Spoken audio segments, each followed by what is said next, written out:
Welcome back. Last time I asked you to translate 3 sentences from English to hieroglyphs that contain our new vocabulary words. First was, the crocodile is in the river. Well, it's the same old drill. Start with the verb is, pronounced you. Then we add the subject, our crocodile, meza. Now we need our old friend the owl for in. And last, we need the word for river, iteru. And that's it. The crocodile is in the river. You, meza, em, iteru. Good. Our second sentence was the moon rejoices when the sun is in the horizon. Poetic, isn't it? This is a compound sentence, one with 2 verbs and 2 subjects. Start with the verb to rejoice, resh. Next, we add the subject, which is moon, yeah. The when is understood, so we don't include a word for that. What we next need is the second verb, which is, because the second half of the sentence is, the sun is in the horizon. So we add eu, the reed and the quail chick for is. Now we need the word for sun. That's easy. It's ray. Next, we need the in, which is our owl. Last, we add horizon, achet. And we have it. Resh, yeah, eu, ray, em, achet. The moon rejoices when the sun is in the horizon. Good. In this sentence, we have the word for horizon, but we haven't seen it for a while. How do we remember it? You can, of course, search your dictionary, and you'll find it on the A page, so the search won't be too long. But other words that are further down in the dictionary will take longer to find. I suggest that after each lecture, when you're adding your new vocabulary to your dictionaries, read all your words aloud, followed by the meaning. It won't take too long. We really don't have that many vocabulary words, but that will help them stick. Our last sentence is another one with rejoice in it, and it too is a compound sentence.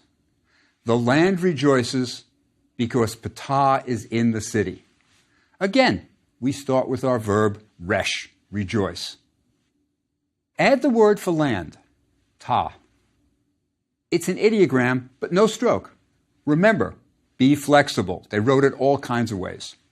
There's no word for because, so it's understood. Now comes the second part of our compound sentence. So we start with the verb eu, is. Now add the subject, ptah. Last, we add in the city. The in is the owl. We always remember that. And we know the word for city, niwit. And that's it for our English to hieroglyphs homework. Good. Now, let's look at the hieroglyph translations. These are the ones involving our new suffix pronouns. I gave you 2 sentences. Let's start with the first, the long one. It's long, but you can do it. As usual, we start with a verb. It's ma'ah, to see. Next is the word for man, z. So we know a man is seeing something. Our next word, sat, means daughter. But right after it is a viper. And this is one of our suffix pronouns, meaning he or his. So it must be his daughter. Next, we have our owl, which will mean in, because we can see house is coming next. Tacked onto house, per, is the viper again. So it will be his house. Now, continuing right along, we see another verb, eu, is. So we have a compound sentence, one with 2 verbs and 2 subjects. After is, we have our viper again. So now we know the viper is he. Next is our owl again, and that's the word in. Our last word is the long one, reshwet, which means joy. So putting it all together, we have The man sees his daughter in his house. He is in joy. In English, we don't usually say enjoy, but this is an ancient Egyptian idiom. It's the real thing. To make the sentence smooth, we can add an understood when at the very beginning, and that gives us, when the man sees his daughter in his house, he is in joy. Excellent. Our next sentence had a mythological overtone. We have our verb, ja, which has the ja biliteral that represents the two sounds, dj and a. The vulture is the phonetic complement that reminds us of the ah sound. The boat's the determinative, telling us the word has something to do with boats. The word means to ferry across. Now we have to find out who it is that's ferrying across. Well, it's Re, the sun god. Note that in this text, his name is written with two determinatives, the solar disk and the god determinative. There are lots of variations. From the next word, pet, we can see that Re is ferrying across the sky. Next we have the owl, in.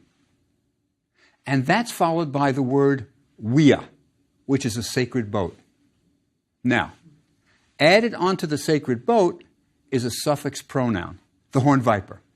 We are now very familiar with this little fellow, and we know he means his. So, if we put it all together, we have Re ferries across the sky in his sacred boat. It would sound like Ja, Re, Pet, Em, Wea, F. And that's our homework.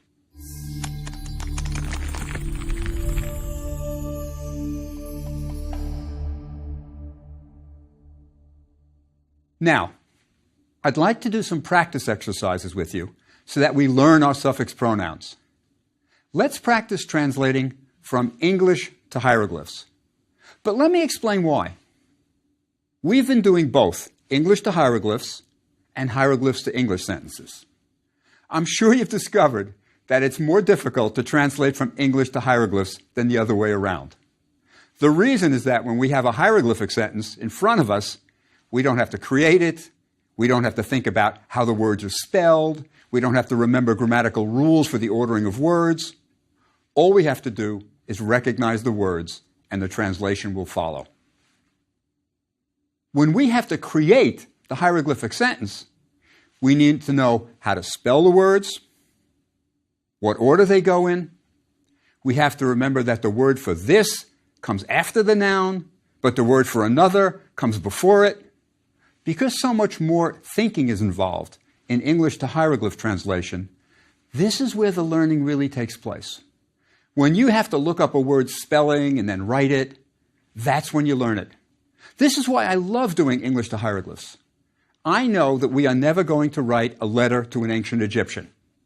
But if you could write that letter, think how easy it would be to translate the reply.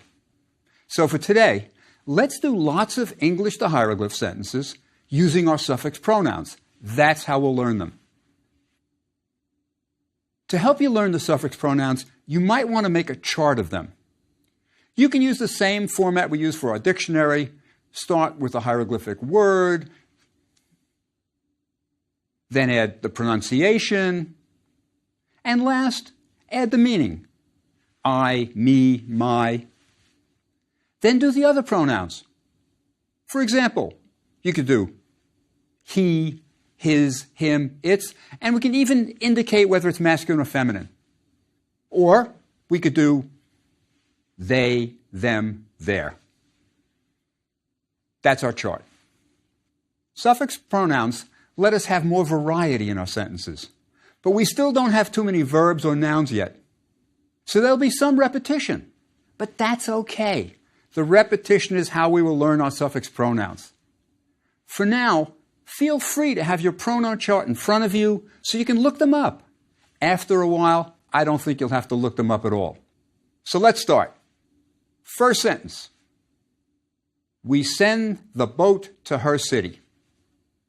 We all know we begin with the verb, to send, which is hab. Now, for our suffix pronoun, it's we send. So we need to look it up in our pronoun chart. We find the suffix pronoun for we. It's towards the bottom of the chart because it's a plural. There it is. It's the water sign with 3 strokes. So we suffix the water sign and 3 strokes to send, and it's we send. Good. Boat is easy. Everyone remembers that word. It's funny how some words are easier to remember than others. It's debit. The little boat at the end of the word is the determinative. Now we need the to. And since it's to a place, the city, we use the mouth R. Good. Next is city. And that's another one that everyone remembers, niwit. Now comes the suffix pronoun, her. This is where we use our suffix pronoun to indicate possession. So we attach it to the noun. You probably remember that she or her, for the feminine it even, for that matter, is the folded cloth S. So we add the folded cloth to city, niwit, and we have her city. So that's it. We send the boat to her city. Good, you're getting it. Okay, let's use some other pronouns. How would we say you, feminine singular, ferry across the river in our boat? We start with the verb ja, to ferry across. Now, for the suffix pronoun for you, feminine singular, that's the tethering ring, ch, ch. So you, young lady, are ferrying across. It's not just ferrying across, it's ferrying across the river. So we add our relatively new vocabulary word for river, itaru. In is easy. We use it so often. It's the owl. Now we just need our boat. Boat, debit, comes first because our is a suffix pronoun and must be added to the end of a word. So the word order is boat hour. We write the word for boat. This time, just for practice and fun, let's write it as an ideogram. Just the boat with a stroke. Good. Now we just have to add the suffix pronoun for our. Again, it's near the bottom of our pronoun chart because it's plural.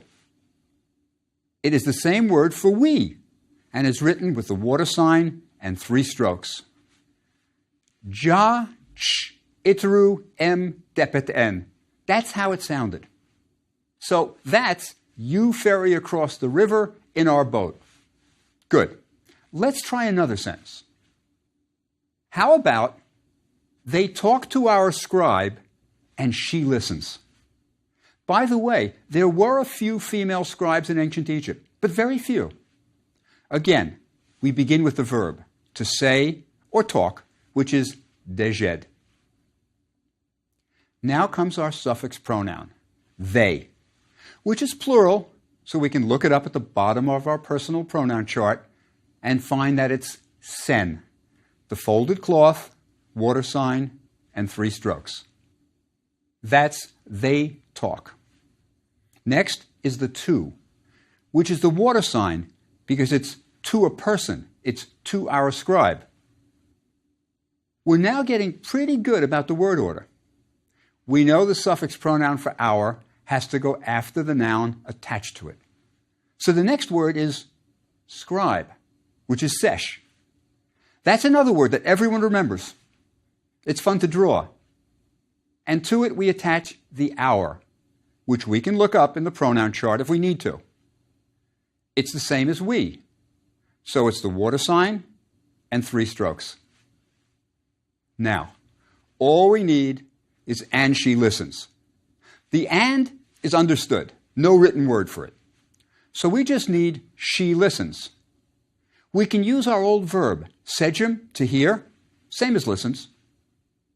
And by now, you probably remember that she is the folded cloth. So we add that to listen. And it would have sounded something like, dejed sen en sesh en sejimes. And that completes our sentence.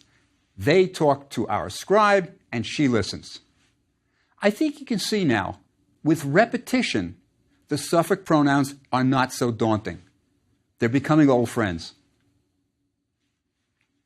Let's do just a few more suffix pronoun sentences. I don't want to overload you. Let's try, he rejoices when his daughter goes down to their house. It's a long sentence. Yes, we start with the verb resh, to rejoice. Now comes our suffix pronoun, he, which I bet you remember by now is the viper F. So we add the viper to resh. He rejoices. The when is understood. So we go to the next verb, to go down, which is ha. It's his daughter who goes down to the house, right? So we're now, quite familiar with the word order. Daughter, then suffix pronoun. So we add sat, daughter, and then attach the suffix pronoun, his, to it. That's the horned viper, which by now you probably remember. Coming to the end, we just need to their house. The to is the mouth R, since it's to a place, the house. You might be tempted to stack the viper on top of the mouth, and you wouldn't be totally wrong. That was done. However, because we have a suffix pronoun, usually the mouth would be considered a separate word, so I haven't stacked them. Now, everyone knows house, per, comes first, and then there. So we add the house. And to it, we add there. We might have to look this one up in our suffix pronoun chart, but that's no problem. We can find that there is the folded cloth, water sign, and 3 strokes. Resh, F, ha, sat, F, R, per, sen. That's how you write it and say it. He rejoices when his daughter goes down to their house. Excellent. Let's do one more, just to make sure that we have our pronouns down pat. He hears the crocodile from his house upon their road. Okay. We start with hears, which is sejem, the one with the ear. We, of course, know that he is the viper. Next, we need our crocodile, meze. Now we need from, and that's our owl. Remember, owl means a lot of things. His house is easy by now. It's house his, and his is the viper. Now it's time to use a word we haven't used much, upon. Remember what it is? It's her, the face with the stroke. How about road? Yes, it's a word with the wa biliteral, and it's feminine with a T, so it's pronounced wat. It's their road, so we'll add the folded cloth, water sign, and the 3 strokes for their. You did it. That's our last suffix pronoun sentence. He hears the crocodile from his house upon their road. That would be pronounced something like sejem F, meze M, per F, her, wat, sen. It's a mouthful, but it's good. Okay. For your homework assignment, I'll take it easy on you. I'm going to give you 2 sentences to translate from hieroglyphs to English. This should seem like a piece of cake to you by now. The first one is, you'll get it, just break it up into words. And here's the second. When you do these sentences, start by breaking them down into words and transliterating.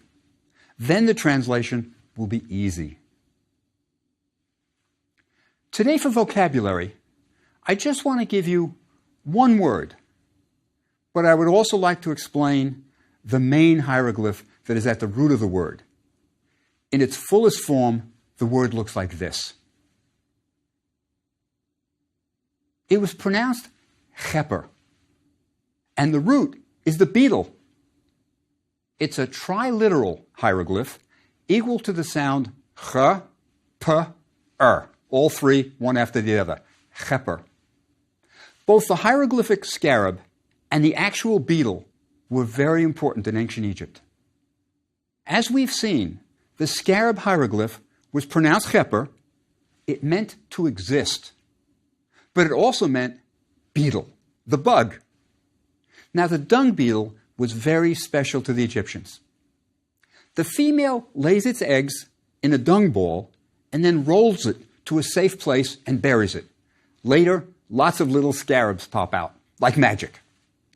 The Egyptians didn't understand the biological process of this.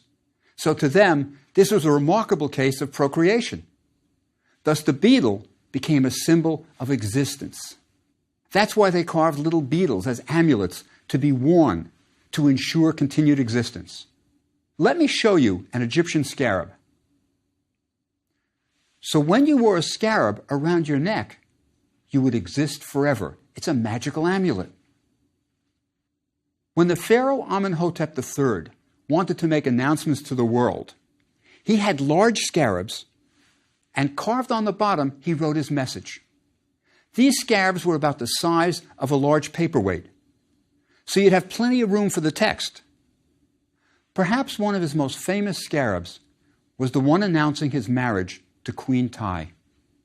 He mentions that her parents are Yuya and Tuya, letting everyone know they're commoners. But you better accept my queen. A second commemorative scarab announced that he had built a pleasure lake for Queen Tai so she could sail her new boat. What's important about this text is that he mentions the name of the boat, the Aten Gleams. The Aten Gleams. This has led some scholars to suggest that Akhenaten, their son, who worshipped only the Aten, may have gotten the idea from his mother. So scarabs were very important in ancient Egypt. There was even a god named Khepri, who was depicted with the body of a man and the head of a scarab. We will also see scarabs in the names of many pharaohs.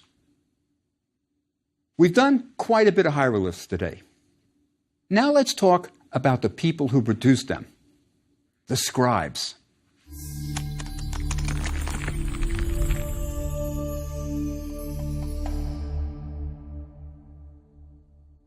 Last time I told you about papyrus lancing, which exhorts the young men of Egypt to become scribes.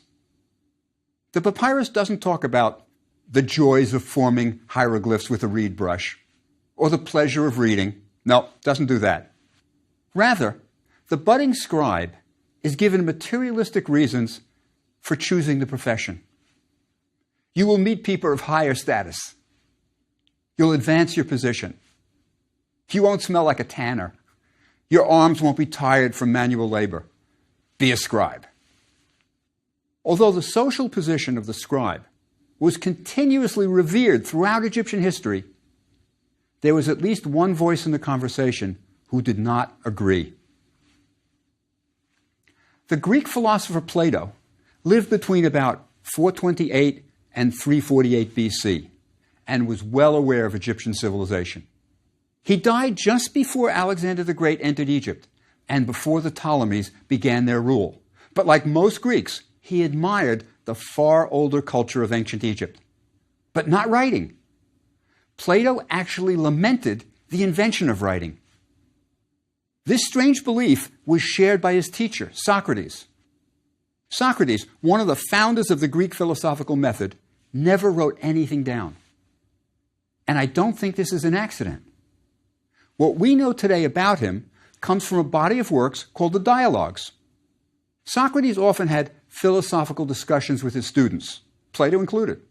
And these dialogues were written down by the students for future generations. In several of the dialogues, Socrates discusses the invention of writing. He credits the invention of writing to the Egyptian god of writing, Thoth, who is often depicted as an ibis-headed man. In chapter 125 of the Book of the Dead, the deceased's heart is weighed against the feather of truth to determine if he'll be admitted to the next world. Standing next to the balance scale is Thoth, scribe's palette in hand, recording the result.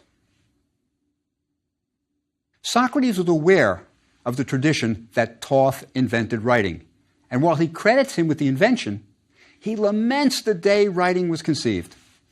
Socrates believes that with writing, man will no longer have knowledge. He will merely have the appearance of knowledge. For Socrates, knowledge is in your mind. Writing is external to the mind, so it can't be knowledge. Remember, the ancient Greeks were memorists. When you said you knew the Iliad, that meant you could recite it. Merely reading it was not knowledge. Socrates was afraid man would lose his memory skills if he relied on Thoth's invention of writing. For Socrates, the writing of bureaucratic records, tax lists, that's fine. What's important is knowledge, real knowledge. But the highest knowledge, philosophical truths, couldn't be written. As we saw from Papyrus Lansing, the Egyptians didn't agree. They offered materialistic reasons for becoming a scribe. But there are other papyri that give more idealistic reasons for becoming a scribe. One papyrus in the British Museum, Papyrus Chester Beatty IV, links being a scribe with immortality. Now, there's a reason to be a scribe. The papyrus was written during the New Kingdom, a time when Egypt had already collapsed twice. Once at the end of the Old Kingdom, and once at the end of the Middle Kingdom. Both collapses led to periods of lawlessness, tomb robbing, and general disillusionment with life. For the first time, people saw the uncertainty of life, that continuity couldn't be guaranteed, that even building a stone tomb didn't guarantee your mummy would be preserved so you could be resurrected in the next world. Papyrus Chester Beatty IV fully acknowledges all those uncertainties and suggests that being a scribe is the only sure route to immortality. But it's a different kind of immortality than what was promised by the Egyptian religion. It's the immortality of being an author. The papyrus says, man decays, his corpse is dust. All his kin have perished, but a book makes him remembered through the mouth of the reader. Better is a book than a well-built house. The tomb chapels in the West, better than a solid mansion, than a stela in a temple. Talking about scribes, the author says, the reed pen is their child, the stone surface their wife. Death made them forgotten, but books made them remembered. So scribes live on through their writings. This is different from the traditional belief in resurrection of the physical body, but it's still in line with the old Egyptian maxim, to say the name of the dead is to make him live again. This may be why, at the end of a papyrus text, often the scribe who copied it would put his name. That way, whenever anyone read the text, they would read the scribe's name, and he would live again. We've been looking at what papyri have to tell us, but I should also say something about papyrus itself, the medium on which scribes wrote. Papyrus was a very important medium for writing, and many of the sentences we use as exercises in this course were written on papyrus. Papyrus was viewed as less permanent than stone, but in Egypt's dry climate, papyri have survived for thousands of years quite well. Let's take a close look at papyrus and how it was produced. Papyrus grew along the banks of the Nile. It would grow to more than 10 feet tall, with a diameter of about 4 inches. To make it into papyrus sheets, it was harvested. The stalks were cut into sections about 12 inches long. These cylinders were then cut into thin strips. Next, the strips were placed on a board and overlapped. Then this was beaten with a wood mallet or pressed so the sap comes out and serves as the glue that binds the strips together. The overlapping strips were then left in the sun, and when they dried, voila, you had a sheet of papyrus. If you hold it up to the light, you can see the strips. When dry, the sheet would be burnished with a smooth stone to prepare the surface for writing. Individual sheets could be glued together to make a papyrus roll as long as you wanted. Some were more than 100 feet long. Papyrus was used for bureaucratic records, literary productions, and also religious texts, like the Book of the Dead. Papyrus facilitated international commerce and eventually became so important that during the Ptolemaic period, it was one of Egypt's largest exports. In later times, it was said that if the papyrus crop failed in Egypt, Rome wouldn't have been able to conduct business. Papyrus used to grow wild in Egypt on the banks of the Nile, but not anymore. Industrialization has ended that. Today, it's farmed to make into sheets so artists can paint ancient scenes to be sold to tourists. You can buy sheets of papyrus in most large art supply stores, and you might enjoy trying to write on the real thing. But for your homework, you can still do it on ordinary notepaper. I'll see you next time.